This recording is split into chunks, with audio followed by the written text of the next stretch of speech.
first player we will be discussing is Mitchell Robinson of the New York Knicks. Now, on March 27, 2021, the New York Knicks center was going for a loose ball, but then missed and fractured his foot while landing on the ground. It's held him out ever since, but Robinson did give us a sneak preview that he would be playing in the second round of the NBA playoffs this season, but it looks like the New York Knicks are not even going to get to the first round, as today the Atlanta Hawks just put up a 3-1 lead on the New York Knicks. And remember, only 13 teams in NBA history have ever came back from a 3-1 lead, so it looks like Mitchell Robinson playing in the 2021 NBA playoff hopes are not alive. But a time frame of when we can expect Mitchell to be back on the court and playing is definitely next season, at the start of the next season, in 2021 to 22 for the preseason. And the reason that he was held out so long was because they really just needed his foot to heal. It would be kind of dangerous for him to play in the first round series. And a big reason that the New York Knicks just went down 3-1 against the Hawks is because Mitchell Robinson was not there to put the defense in the arena. The sad part is when Mitchell Robinson suffered that injury, he actually just got back, as in 2020 in March, he had an injury and then came back on March 21st of 2021. But then just 6 days later, he broke his foot and got injured again. It's just real sad because 6 days before his injury, he tweeted, "I feel too good, bro, I'm ready," referring to he was coming back. But then just 6 days later, he broke his foot again. So yeah, he'll come back next season. The next player we will be talking about is Victor Oladipo, who tore his right quadriceps tendon, which is the exact same tendon that he tore in 2019 when he was still on the Indiana Pacers. So this sets him back for a while, and the Miami Heat just gave an update a few weeks ago that he will be out for what could be almost the entire next season. I mean, Vic was supposed to come back this season and go strong, and he did that.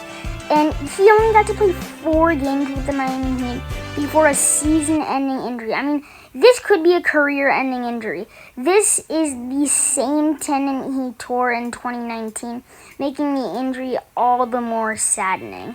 I mean, Vic was starting to heat up with the Miami Heat and had a game against the Lakers where he had 18 points.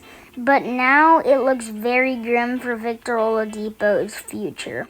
I mean, it wouldn't really even matter that much anyways, because, the Miami Heat got bounced in the first round and got swept by the Milwaukee Bucks. But, it's still really sad. Victor Oladipo missed the playoffs this year, and I don't think he'll come back until, we're guessing, around probably next February.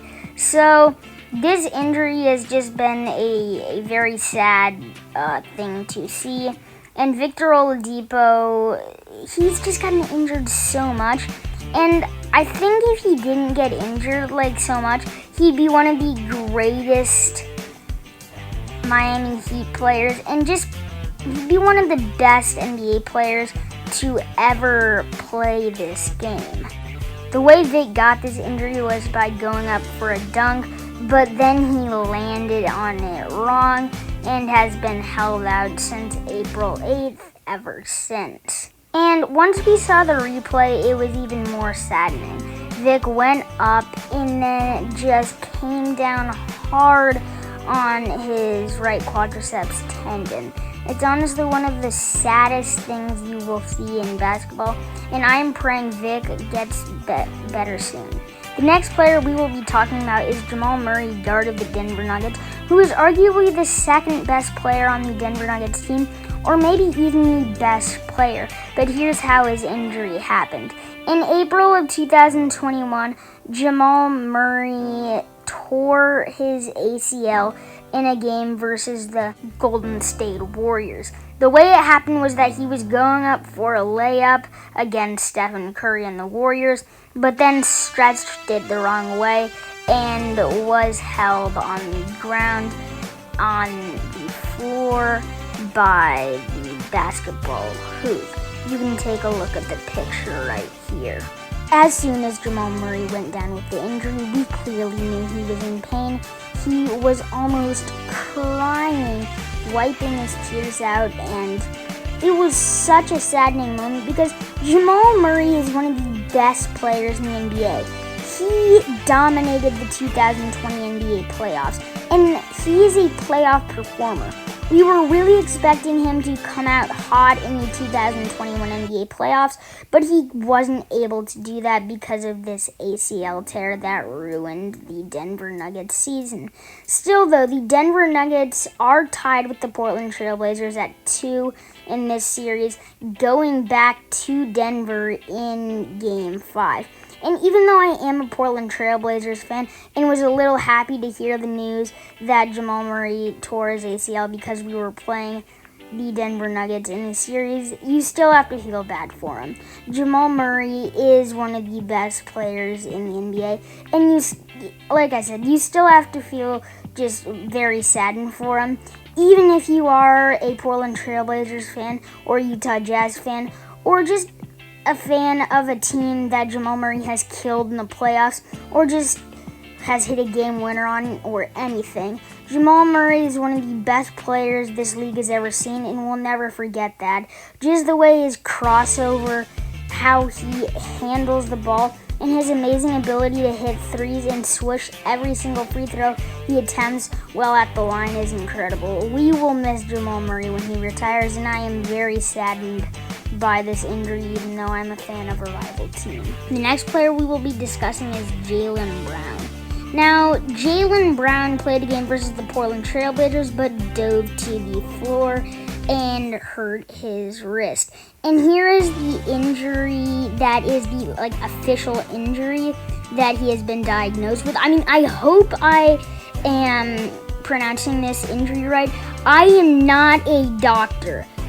Just be aware of that. I do not know how to pronounce this. The internet says that he has a torn scapulohumeral ligament in his left wrist, where he just fell to the ground versus the Portland Trail Blazers, where he dove for a ball with Jayson Tatum, but then Norman Powell was there, and both of them collided, and Jaylen Brown ended on the